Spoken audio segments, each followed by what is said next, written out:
I'm Lee Milan, and in this video we're going to look at clip envelopes within Ableton Live. So clip envelopes are pretty much automation that you can have within a clip. So automation is the ability to move a parameter over time, and we can do this in arrangement view. If I just control click and choose show automation, I can click in with my pointer tool and create some changes to that parameter over time, and let's just play that example to show you what it sounds like.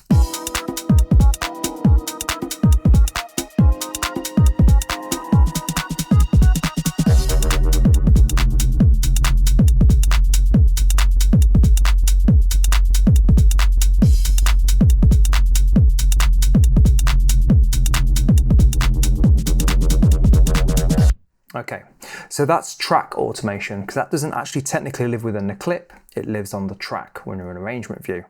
Now, in Ableton Live we have, I'm just going to delete that automation, we have two different types of clips. We have audio clips and MIDI clips, and they can live within arrangement view or session view. But to show you what clip envelopes look like, let's move into session view for a minute. So I have exactly the same bass section here. Okay, we're going to try and do exactly the same thing, make that oscillator B's volume turn up or down over time. So I'll go to show automation, but in this case, we'll see it within the clip, because session view is all about keeping things running and running fluidly and not having a timeline. The timeline itself is dictated by the content of each clip. So clip envelopes live here, and we have two different types. We have clip envelope automation, which will behave exactly the same that it did within arrangement view. So that's a literal or an absolute control.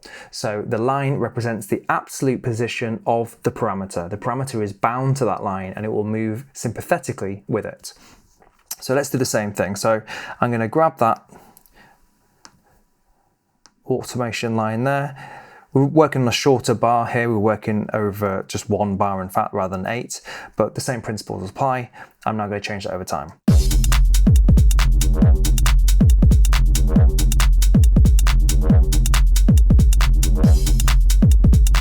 Okay, so it's absolute, the actual parameters moving. So let's do something different this time. Let's move over to our clip view again. And let's go for some modulation, so clip envelope modulation. Now, if I simplify the grid for a minute, so I'm just going to use Command and 2 just to widen the spacing of this. And I'm going to use draw mode. So it's up here, but I'm going to press B to shortcut to that. And I'm actually going to just create a square relationship of highest and lowest value. So the modulation is going to take the parameter to its highest value and then down to its lowest value. But you'll see what it's actually doing is it's only allowed to move within the boundary of the very lowest that that parameter can actually ever move to, and then the current absolute position of that parameter. So if I press play, this should make sense.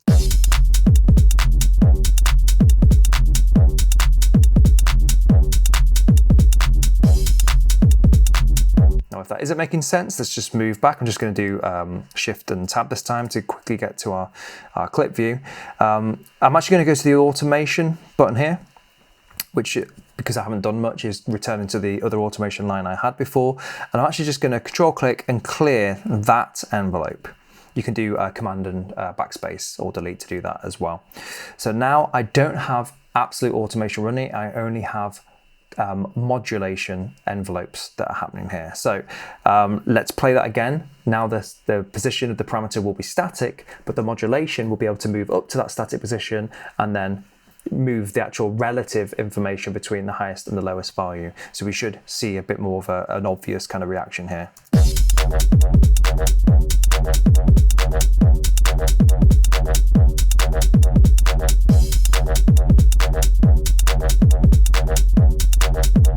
Okay, now if anyone's ever played with synthesizers before, you'll know that it's actually starting to make a behavior a little bit like a square-shaped LFO, or what we call a low-frequency oscillator. Something that isn't running fast enough that we hear it, something that runs slow enough that we can bind a parameter to it and it becomes rhythmic. So we're getting towards looking at clip automation or clip envelopes in a way that we can use them like synthesizers can. So some things can run fast, some things can run slower over time, and that's moving us to our next point, is how we can actually detach the looping or the rotation point of our clip envelopes and make them independent. So if you remember, this particular clip starts off with a 1-bar MIDI pattern. I can go back to my notes here either by just toggling between those two here or manually going over to the show button there. So my actual MIDI is only 1 bar long. So let's go back to our clip envelope. By the way, if you don't see this by default, you have a little show hide button here for the actual envelope view. So I now have the envelope that's running at that speed there, and I like the speed of it. I like the fact it's moving the relative position to its highest and it's to its lowest, but I don't want that to be all the way up to the current position of the oscillator level all the way through the track. I want to, over 8 bars, I want it to maybe just start quite severe with a lot of movement and then slowly get a bit more muted and less kind of severe. So we can do that. So I'll keep my modulation running over the bar. It's going to just keep looping, but independently, I'm going to go to my clip envelope automation here, and I'm going to unlink the automation loop from the MIDI clip itself. The MIDI clip was 1 bar. I'm going to unlink it, and I can either drag the loop brace here or I can punch in a number of how long I want this to be. So I'm going to press 8, and now that's an 8-bar clip envelope. So in this case, I want it to gradually bring the volume down. So what I'm actually going to do is I'm going to go out of draw mode for a minute, highlight the portion I want to do this on. I'm going to choose one of the defined shapes. So I want to ramp down basically. So I'm going down from the highest value to the lowest value. So remember, modulation is running every bar. It's going up lowest, but it's only relative to the actual position of the parameter, and that's controlled by the automation, not modulation. So that's running down like that. So now when I play this,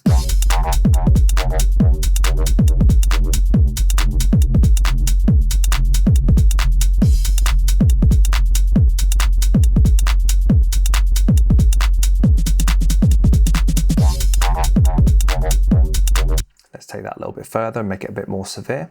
So we'll go back to our clip envelope view, which is here, and let's go to that modulation for a minute. And we will just create one kind of new shape to this. So let's set it to here, and let's go for a curved down. I'm going to use Alt just to change it from being sort of convex to concave and make it go down this way. I don't want to copy that across to make it happen again and again. What I can actually do is just highlight, and I can use Command and L to do this, and just loop the length. Now the length of that at the moment is actually still linked.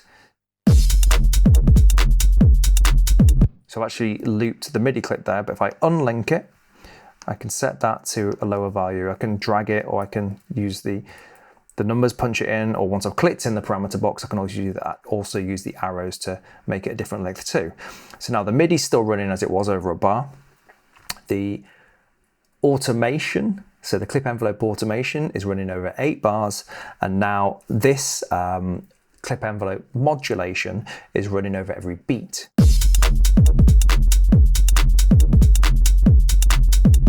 Let's look back at that.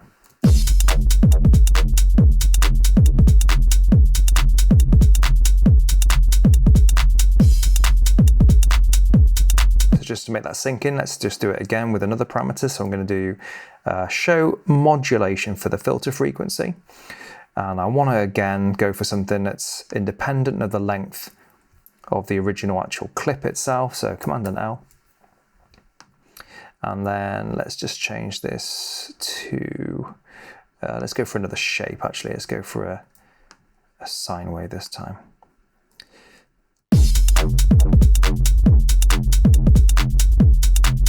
Okay, so that's a bipolar assignment there. So it's going higher and lower than the actual full amount.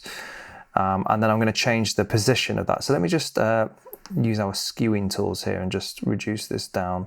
If I hold down Alt at the same time, we can make it be symmetrical.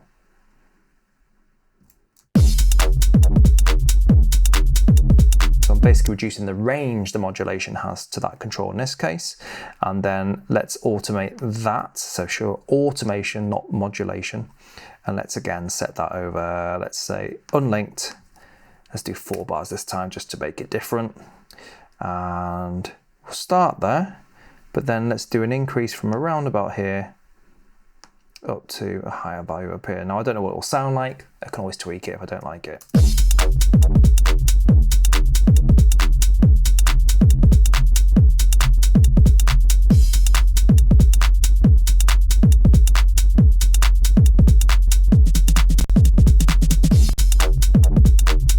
Now I'm not hearing much of that because that's actually running down quite low. So let's just change that lower value of this one.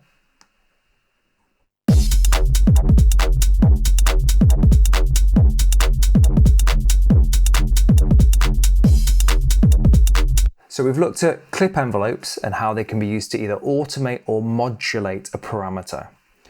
Let's now have a look at what's available to be able to be used in a clip envelope. So I'm working with MIDI at the moment. So I have MIDI controller data that I can put into or edit in a clip envelope.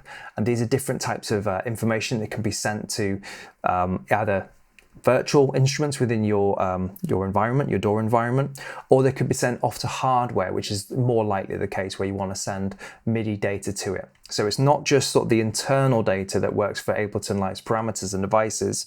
You can use MIDI data too. And then we also have the instruments, we have all the processing that's on the instrument as well. And then right at the top, we actually have the mixer itself. And in the mixer, we can do things like the volume of the tracks, the panning and so on as well. So you can always do it from this drop-down menu, but you will find that usually it's quicker to just find the parameter that sounds good to you at the time. And then you can just choose to actually show the automation or the modulation, and then it will open up in the clip envelope. Okay, so let's have a look at an audio clip, because we've just done this with MIDI so far. Okay, so let's have a look in the actual clip envelope editor here. So we have the clip itself, and then if you look at the drop-down menu, now these ones you can only access from this point on an audio clip, so it's worth knowing how to get these through the menu. You have transposition that you can change, so we can change this in terms of making this go up and down over time. So let's just do it for demonstration purposes. So I'm going to press the B key and I want to make my grid quite severe. I'll just solo this track out so you can hear this.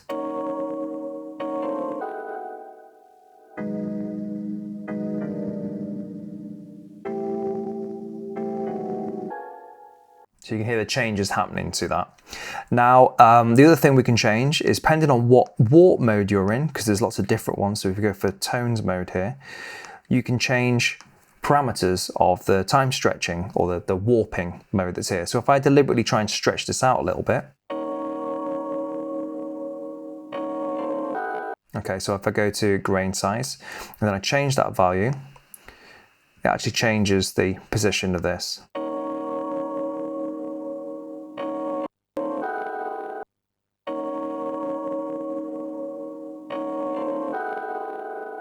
And that can be quite a good sound design tool where you change the actual properties of how it stretches or compresses the sound over time. Compression as in time compression rather than audio level dynamic compression.